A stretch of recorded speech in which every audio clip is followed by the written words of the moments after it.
L'importance de la Torah, on va l'illustrer avec une histoire. Pendant la Deuxième Guerre mondiale, à Yerushalayim, il y avait un quartier qui s'appelait Mekor Chaim, dans lequel il y avait une yeshiva. C'était dans une pauvreté terrible, vous imaginez bien, et elle était dirigée par le Rav Baruch Levin.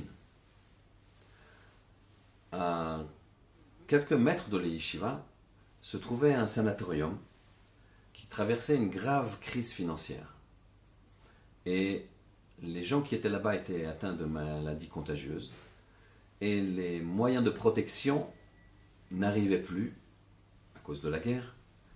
Et les gens du quartier avaient décidé, quasiment à l'unanimité, de déménager parce qu'ils craignaient la contamination. Le Rav Baruch Levin a été voir le Chazon Ish. Il lui a dit: qu'est-ce que je fais si j'arrête la yeshiva, si je déménage? J'ai pas d'endroit où déménager. Donc je vais arrêter le limoud, il va y avoir beaucoup de bitul Torah.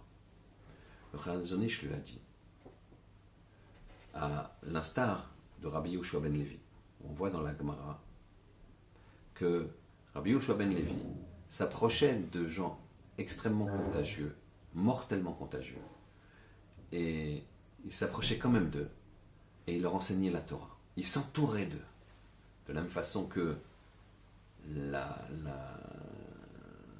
vie sans Torah ne peut pas être vécue.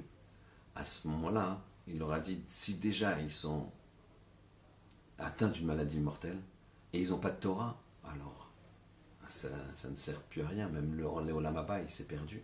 Donc il s'est investi avec eux, il s'est entouré d'eux, et on a vu dans la Gemara que Rabbi Yehoshua ben Levi est rentré vivant au Gan Eden. Il n'est même pas passé par la mort. Le Chazon Ish a dit au Rav Levin, écoute, par le mérite de la Torah, que les enfants ils vont étudier, il n'y aura aucun malade, aucun enfant ne sera contaminé. Et la yeshiva est restée sur place. Et il s'est passé un phénomène extraordinaire. C'est qu'à un moment, il fallait aider ces malades-là. Et les Bachurim ne se sont pas sentis capables de refuser l'aide. Ils sont rentrés dans le sanatorium. Ils ont aidé les malades. Et finalement, ils ont vu qu'ils n'avaient rien. Ils n'ont pas été contaminés. Alors, ils ont même pris l'habitude d'aller les voir, de leur enseigner la Torah, de les promener.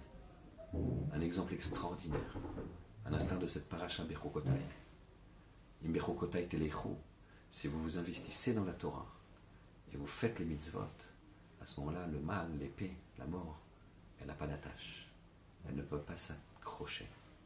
Qu'Hachem fasse qu'à l'instar de ces enfants qui n'ont pas eu peur, et l'instar de ce Rosh Yeshiva et du Chazon Ish qui nous ouvre les portes de ce savoir, de ce secret extraordinaire de s'investir dans la Torah et d'être protégé de tout, d'avoir cette beracha, comme le dit la paracha Bechukotai.